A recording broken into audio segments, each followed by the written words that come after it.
Bonjour à tous, je suis Vincent Pavanello, président de la Maison des Mandataires. Ravi de vous retrouver pour une nouvelle série de vidéos qui va vous intéresser tout particulièrement. Cette série de vidéos, elle s'appelle « Ces agents devenus mandataires » et elle porte bien son nom puisque au cours de nombreux entretiens, je vais vous faire rencontrer des conseillers immobiliers qui étaient auparavant en agence traditionnelle, agence vitrée, et qui ont fait le choix dans les derniers mois, dans les dernières années, de devenir mandataire immobilier. Et donc, chaque réseau va nous proposer, inviter ici sur cette chaîne, le représentant, la représentante de ce mouvement. On les appelle parfois des transfuges, des gens qui viennent d'agences pour aller dans les réseaux. Et je suis ravi d'inaugurer ce premier épisode avec toi, Leslie. Sois la bienvenue. Merci. Leslie, tu viens de Rochefort et on va en parler juste après. Leslie Coureau, pour ceux qui vont vouloir te chercher sur les réseaux, mais on mettra évidemment ton nom et tous tes réseaux en dessous. Tu as un parcours hyper intéressant et totalement dans le thème. C'est pour ça que ton réseau Capifrance, qui est évidemment un réseau partenaire de la Maison des Mandataires, a tout de suite pensé à toi quand je les ai appelés en leur disant on va faire une nouvelle série super bien sur ce sujet. Donc Leslie, est-ce que tu pourrais déjà te présenter, dire d'où tu viens, quand tu as commencé dans ce métier, et après je te poserai des questions sur c'est quoi la vie en agence, c'est quoi la vie dans un réseau et qu'est-ce que tu en as retenu. Ok. Donc, moi, c'est Leslie Coureau, j'ai 36 ans, j'ai démarré l'immobilier il y a 6 ans maintenant. Après une reconversion professionnelle, j'ai passé un BTS, donc j'ai voulu me spécialiser dans la profession immobilière. Et donc j'ai intégré une agence à l'époque et maintenant je suis chez Capifrance depuis 1 an. Donc j'accompagne mes clients dans leurs projets immobiliers et j'essaye d'avoir une approche un peu moderne en fait du métier. Pour les malchanceux qui ne connaîtraient pas Rochefort, c'est quel type de marché immobilier? C'est quoi le prix moyen? Enfin, c'est un marché le dynamique. Prix moyen en mètre carré, bon, ça c'est vraiment une question qui est un peu délicate parce que forcément ça dépend du type de bien. On tourne à peu près à 2500 € du mètre carré. Ok. Et c'est un marché dynamique? Alors oui, c'est un marché dynamique parce qu'en fait on est à côté d'une grande ville qui s'appelle La Rochelle et qui pour le coup a explosé après Covid. Et donc forcément, beaucoup de Rochelais ne peuvent plus forcément se loger sur La Rochelle, donc ils viennent aussi sur Rochefort. Et puis on a des Parisiens aussi, beaucoup qui viennent. Et puis les locaux forcément. Donc ouais, ça bouge. Super. Donc tu as commencé l'immobilier il y a quelques années. À l'époque, les réseaux de mandataires existaient déjà. Pourtant, tu as fait un autre choix, celui de rejoindre une agence. Est-ce que tu peux rétrospectivement nous dire quelles étaient à l'époque les raisons, même si elles sont peut-être juste je connaissais quelqu'un ou pas forcément des raisons forcément des raisons de fond. Est-ce que tu peux nous expliquer le rationnel à l'époque du choix que tu as fait? Alors moi, c'est très simple. En fait, comme j'ai repris mes études et que donc, je passais un BTS en alternance, rapide, parce que c'était sur 1 année, donc c'était assez intense. De toute façon, je voulais absolument me lancer dans une agence immobilière avant.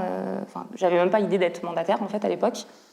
Je voulais avoir cette expérience aussi du BTS parce que j'avais besoin d'avoir des connaissances. Pour moi, c'était important. Donc en fait, le choix d'aller vers une agence immobilière, c'était très simple en fin de compte. Et puis ça m'a apporté énormément d'expérience, de connaissances du marché local. Et puis des pratiques, etc. C'était une agence indépendante? Oui, c'est une agence locale à Rochefort. Combien de conseillers immobiliers?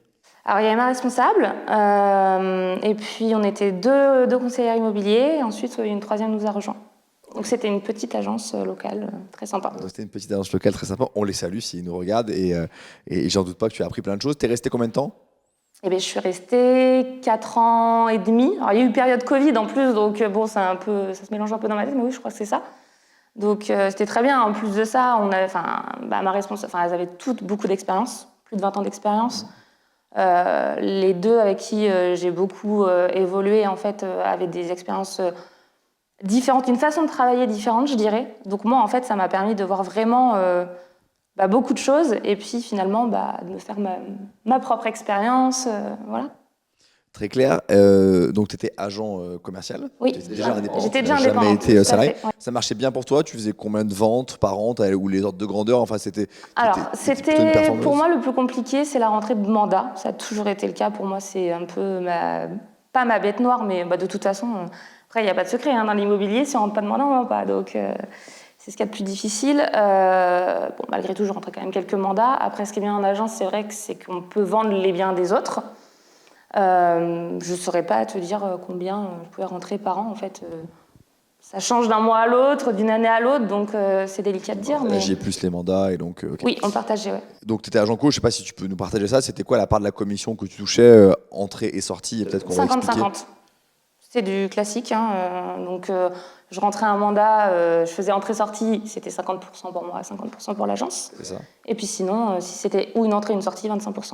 Ok, donc là, vraiment pour expliquer aussi peut-être à ceux qui connaissent moins le métier, donc rentrer un mandat, c'est je suis un vendeur, je veux vendre, je confie un mandat à l'agence, à l'époque, c'est comme ça que ça fonctionnait dans ton modèle. Si le mandat venait de toi, tu savais que tu aurais au moins 25% de commission. Si par ailleurs tu trouvais aussi l'acheteur, eh ben, tu montais à 50% en ayant fait et l'entrée et la sortie. Oui.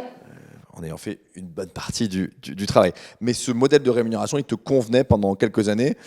Qu'est-ce qui t'a du coup amené à regarder ce qu'il y avait ailleurs, avant même de passer à l'acte et de passer dans un réseau? Qu'est-ce qui t'a fait dire peut-être que je ne suis pas à la bonne place? Alors la bonne place, c'est pas tout à fait ça, mais c'est vrai qu'au fur et à mesure, moi j'ai une petite fille aussi, donc ça a beaucoup motivé le choix de devenir mandataire, même si j'étais déjà indépendante, en fait, pouvoir... alors, c'est pas choisir mes horaires, parce qu'en fin de compte, je pouvais déjà les choisir, mais c'était vraiment déjà pouvoir avoir ma propre vision du métier, peut-être apporter des choses un peu nouvelles, et puis avoir une communication, une stratégie un peu plus moderne, j'ai envie de dire. Voilà. Ça, c'était pour toi, c'est super intéressant. Toi, tu dis le principal déclencheur, c'était je voulais faire le métier à ma façon, communiquer, innover, travailler différemment. En fait, être ma propre patronne, en fin de compte. Vraiment ta propre patronne. Là où, en tant qu'agent co dans une agence, il y avait des règles de communication, de fonctionnement. Oui, tout à fait, ce qui est normal. Moins moderne, et ce qui est tout à fait normal. Donc toi, ton premier élément, c'est très intéressant, je pense que ça va parler à beaucoup de gens, c'est reprendre de la liberté sur ta mise en place stratégique.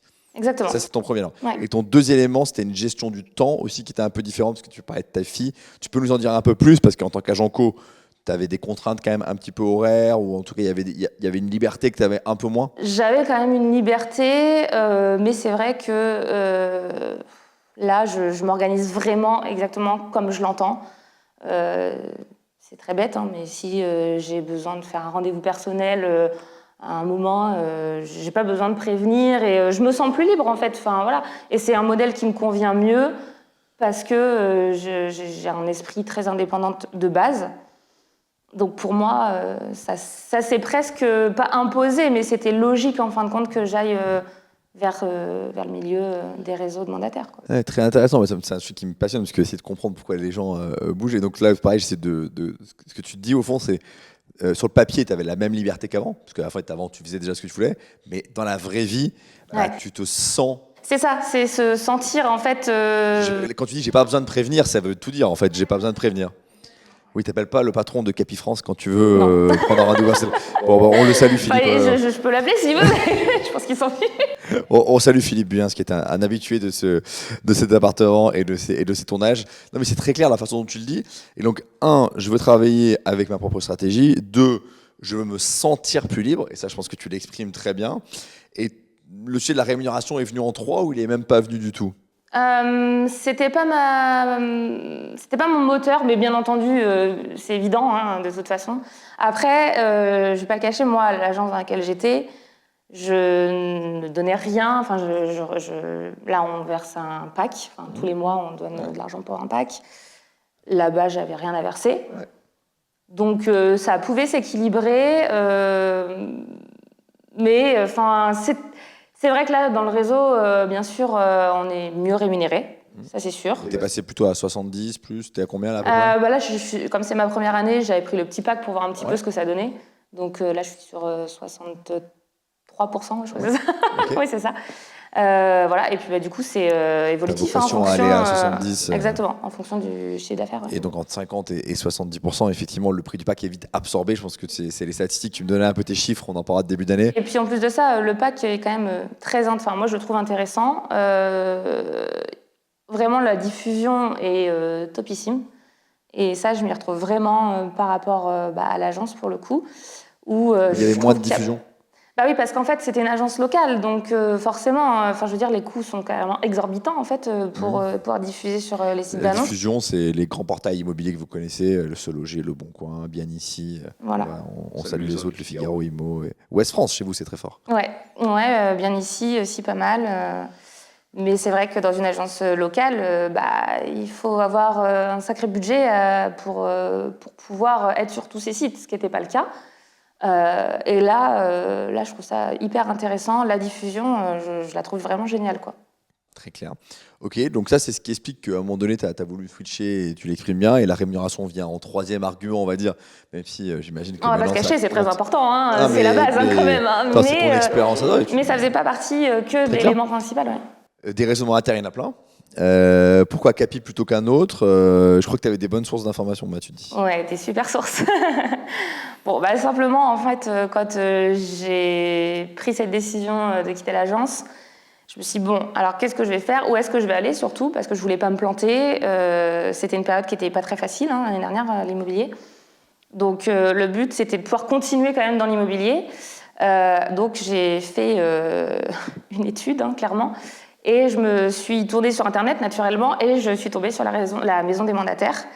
Et là, je me suis dit, waouh, c'est plutôt bien fait. Il y a un tableau avec tous les critères de chaque réseau. Je me suis dit, je ne vais pas tous les faire parce que là, sinon, j'en ai pour 1000 ans. Donc, j'en ai choisi 3. 3 gros qui me parlaient plus ou moins. Et en même temps, mon critère principal, ce n'était pas un gros réseau. Je ne voulais pas... ça, c'est personnel, mais Bien sûr. je ne voulais pas qu'on se marche les uns sur les autres. Donc, fallait un réseau qui me parle. Capi France s'est vite imposé, en fait, déjà par le nom. C'est bête, mais j'aime bien le nom. Et puis voilà, j'ai fait mes petites recherches, j'ai supprimé certains et je suis restée sur Capi France, du coup, notamment pour la diffusion et les services qu'ils proposent. Bon, alors après, beaucoup de réseaux proposent les mêmes choses, mais moi, ce que j'ai fait aussi, c'est que j'ai appelé les réseaux. J'ai rencontré des personnes dans plusieurs réseaux. C'est ce que j'allais te demander. Voilà. Et puis en fonction de ça, j'ai fait mon choix, quoi. Donc déjà, Capi France, quand on appelle Capi France, ils sont hyper réactifs. J'ai pu poser toutes les questions que je voulais, même parfois à leur dire je suis désolée, j'en pose peut-être un peu trop, mais toujours on m'a super bien répondu en me disant que c'était jamais trop, et voilà. Et donc du coup, en fait, toutes mes questions, ça n'a pas duré 2 jours, ça s'est étalé sur des semaines pour le choix. Et j'ai fini aussi par rencontrer mon coach avant de me décider. Une fois que j'étais à peu près sûre du réseau, j'ai rencontré le coach de ma région pour qu'il me présente un petit peu comment ça se passait, la vie du réseau, etc., quoi. Ouais. Et donc, ok, très clair. Et donc, la vie dans le réseau, maintenant, je comprends que ça se passe bien. Donc, tu me disais que tu commençais bien l'année avec déjà plusieurs ventes. Et ça, Oui. Ça veut dire que tu peux performer au moins aussi bien qu'avant, si ce n'est plus.